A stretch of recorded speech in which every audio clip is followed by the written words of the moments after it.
नमस्कार मेरे दोस्तों, एक बार फिर से आप सभी का स्वागत करता हूं भाई एक और लॉन्ग वीडियो के अंदर। एंड भाई कल ही के दिन अपन एक रिलायंस के नंबर देखे थे एंड आज के दिन अपन नंबर देखने वाले हैं HDFC के।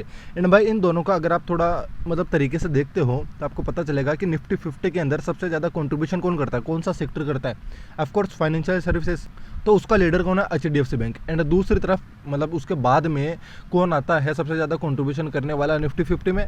O2C का बिजनेस। एंड वहाँ पर लीडर कौन है? रिलायंस इंडस्ट्रीज। एंड भाई अपन ने कल के दिन रिलायंस के नंबर देख लिए और आज के दिन अपन HDFC का देखेंगे।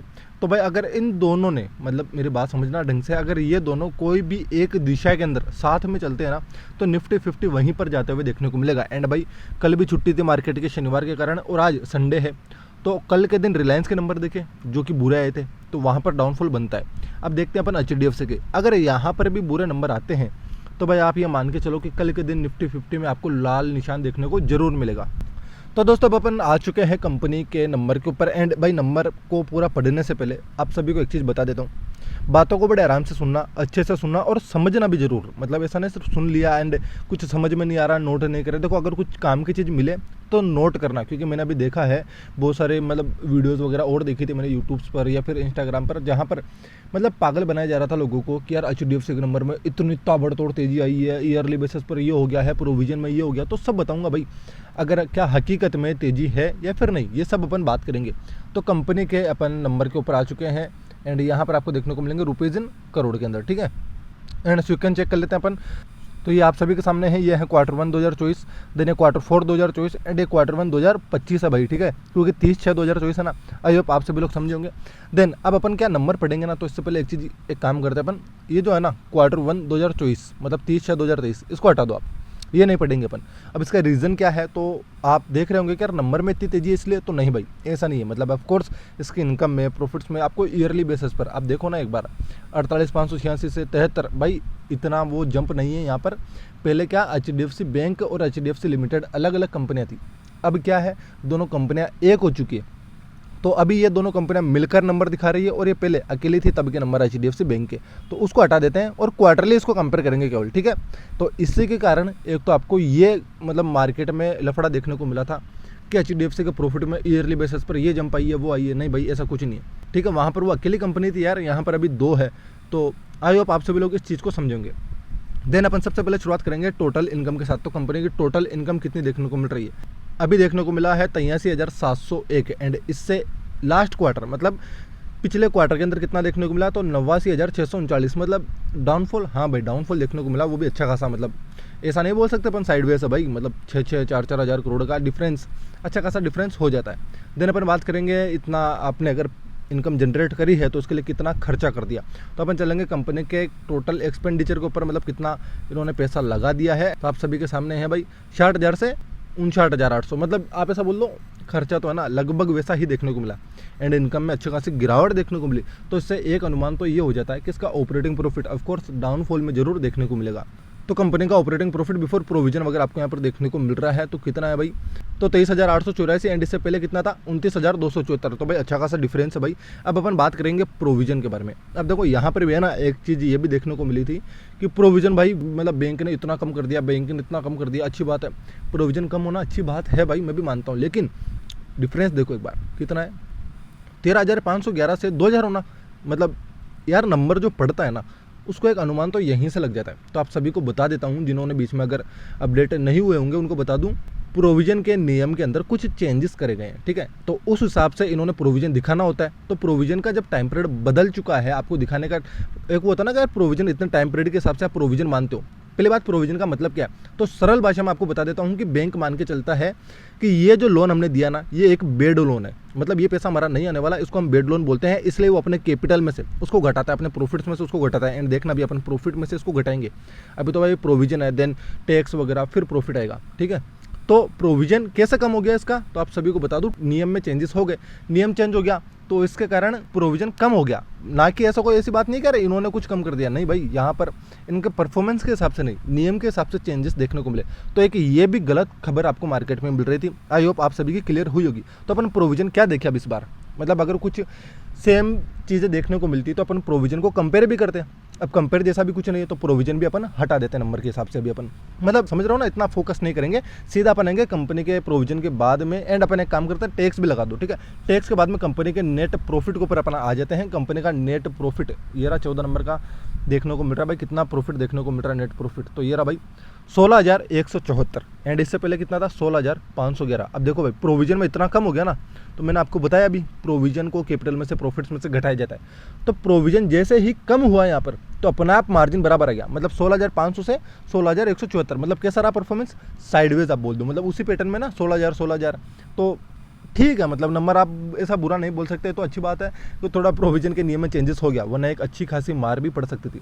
देन अब अपन बात करेंगे कंपनी के ईपीएस के बारे में, ठीक है। ईपीएस पर एक नज़र डालते हैं तो आप सभी के सामने भाई अर्निंग पर शेयर ईपीएस कितना देखने को मिल रहा है, तो वही साइडवेज 21 एंड पहले वाला भी 21 से देखने को मिल रहा है। तो अपन उसको पढ़ेंगे तो वैसे भी नहीं, लेकिन एक चीज़ आपको समझ में आती है भाई 21 के पैटर्न में देखना ईपीएस अर्निंग पर शेयर। तो इस हिसाब से अगर इनको मतलब ईपीएस क्यों कम है, आप एक बार शेयर प्राइस देखो कैसे साइडवेज क्यों चल रहा है, क्योंकि फंडामेंटल आपको अभी तक साइडवेज देखने को मिले हैं। यस दोस्तों, इसीलिए मैं आपको बोलता हूँ बिजनेस क्यों इंपॉर्टेंट है।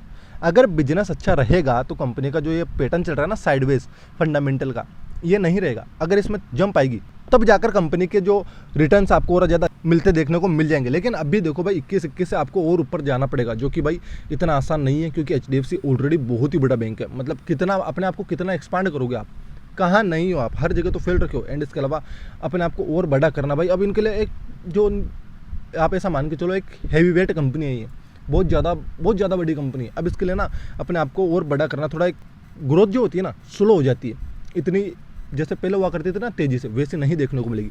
अब अपन बात करेंगे एनपीए भी दो प्रकार के होते हैं, ठीक है। ग्रोस नेट, ठीक है। अपन हमेशा कौन सा चेक करते हैं, ग्रोस एनपीए चेक करते हैं। आप चाहो तो नेट भी कर सकते हो, ग्रोस के हिसाब से 90 दिन का जो टाइम पीरियड रहता है, उसके बाद एक समय बाद यही एनपीए आपको प्रोविजन में जाते हुए देखने को मिलते हैं। तो एनपीए को भी है ना फ्यूचर के हिसाब से आप तैयार होकर चलो कि यार एनपीए भी नहीं बढ़ने चाहिए। एनपीए बढ़ना, प्रोविजन बढ़ना अपने दिमाग में डाल लो, रट लो कि ये बढ़ने कभी भी नहीं चाहिए। और हाँ भाई, इसके अलावा अगर आप कभी भी कोई भी फाइनेंशियल कंपनीज़ के नंबर पढ़ते हो, चाहे आप वो एनबीएफसी हो या फिर बैंक्स हो, ठीक है, हमेशा याद रखना प्रोविजन एनपीए सबसे महत्वपूर्ण पॉइंट होता है, हमेशा चेक करना। तो एनपीए एक समय बाद जो प्रोविजन बनता है अपन चेक करेंगे ग्रोस एनपीए कितना देखने को मिल रहा है। तो भाई आप मतलब अपन इसमें चेक कर लेते हैं परसेंटेज में कि भाई ग्रोस एनपीए की जो जंप परसेंटेज वाइज कितनी देखने को मिल रही है। तो भाई परसेंटेज ऑफ ग्रोस एनपीए ये आप सभी के सामने 1.24 से 1.33। ऑफकोर्स भाई ये भी बढ़ते हुए देखने को मिला। देखो ऐसा नहीं है कि बिल्कुल भी नहीं बढ़ेगा, लेकिन ठीक है, मतलब नहीं बढ़ना चाहिए, कोई बात नहीं। चलो एनपीए इतना विशेष भी नहीं बढ़ा, लेकिन चलो एक नज़र में डाल के रखना भाई, जो फर्स्ट टाइम किसी फाइनेंशियल कंपनीज़ के नंबर देख रहा है उसको ये चीज़ें नोट कर लेनी चाहिए भाई। एंड अगर आप लोग और भी जानना चाहते हो कि यार इस नंबर में और भी क्या क्या चीज़ें होती है, लाइक एनपीए क्या होता है, प्रोविजन क्या होता है, ग्रोस एनपीए, नेट एनपीए, तो मुझे कमेंट में बताना भाई, तब मैं इसके ऊपर वीडियो बना दूंगा। देन अपन चेक करेंगे कि यार इसके जो इनकम में शुरुआत में अपन को इनकम में ही डाउट देखने को मिल गया, इनकम कम हुई थी। तो कहाँ पर भाई, मतलब क्या इनका जो मेन कोर बिजनेस है रिटेल बैंकिंग, ऑफ कोर्स भाई आप सभी को पता होगा रिटेल से अच्छा खासा इनका पैसा बनता है, तो क्या वहाँ पर कोई इफेक्ट आया? अगर वहाँ पर इफेक्ट आता है तो भाई मैं आपको क्लियर बोलूँगा, जो इन्वेस्टर होता है ना उसका थोड़ा भरोसा कम हो जाता है। तो ये चीज़ें नहीं होनी चाहिए। तो अपन सेगमेंट वाइज रेवेन्यू की अपन बात करते हैं, रिजल्ट पर नहीं आते हैं। रिटेल बैंकिंग से कंपनी ने कितना रेवेन्यू जनरेट करा है, तो आप सभी के सामने है मेरे भाई लोग 68,053। एंड पहले कितना था 65,064। अब मुझे भाई इस नंबर से कोई दिक्कत नहीं है, रेवेन्यू ठीक देखने को मिला, कोई इतना विशेष इशू देखने को नहीं मिला। तो दोस्तों आई होप जो आप सभी को मार्केट में इतनी ज़्यादा मतलब गलत खबरें देखने को मिल रही थी, मतलब वो नहीं था प्रोविजन कम हुआ भाई, अच्छी बात है, ठीक है। एंड आपको बहुत से लोग हैं ना ट्रेडिंग के हिसाब से कॉल वगैरह, अरे भाई नंबर तो पढ़ो एटलीस्ट। देन इसके अलावा जो बता रहे थे कि यार ईयरली बेसिस पर इतनी जंप आई, तो भाई वो भी नहीं हुआ, ठीक है। तो आई होप आप सभी को इस वीडियो से अगर सब कुछ जानने को मिला इसके बारे में, तो वीडियो को लाइक जरूर कर देना। एंड भाई वीडियो अभी यहाँ पर ख़त्म नहीं होती, क्योंकि इस नंबर के अंदर और भी शानदार चीज़ें देखने को मिलेगी। एंड उससे पहले अपन बात करेंगे कासा के बारे में। यस दोस्तों, कासा ये क्या होता है? यस दोस्तों, अपन बात कर रहे हैं CASA कासा के बारे में, क्योंकि मार्केट में जो भी नंबर पढ़ रहा था उसको तो खुद को पता होगा, जो खुद से मेहनत कर रहा था उसको एक बार का डाउट आया होगा कि अरे कासा क्या है, क्योंकि मेरे फ्रेंड ने पूछा भी था। तो आपको बता दूँ CASA भाई कोई विशेष चीज़ नहीं है, बहुत आसान है। CA यानी करंट अकाउंट और SA यानी सेविंग अकाउंट। तो यहाँ पर अब आपको कुछ अलग चीज़ें बताता हूँ, ठीक है। कासा का है ना बढ़ना अच्छी चीज़ होती है या फिर बुरी? तो भाई बैंक्स के हिसाब से हमेशा याद रखना कासा का बढ़ना हमेशा अच्छा माना जाता है। अगर कासा कम होगा तो आपकी जो NII यानी नेट इंटरेस्ट इनकम होती है उस पर इफेक्ट आता है।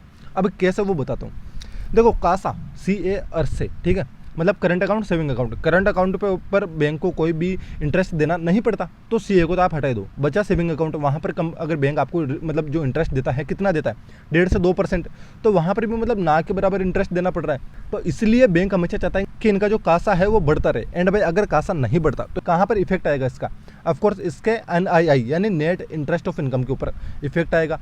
तो आप ऐसा भी बोल सकते हो दूसरी भाषा के अंदर कि अगर कासा कम होगा तो इनका NII भी कम होगा। आई होप आप सभी को ये सारी चीज़ क्लियर हुई होगी।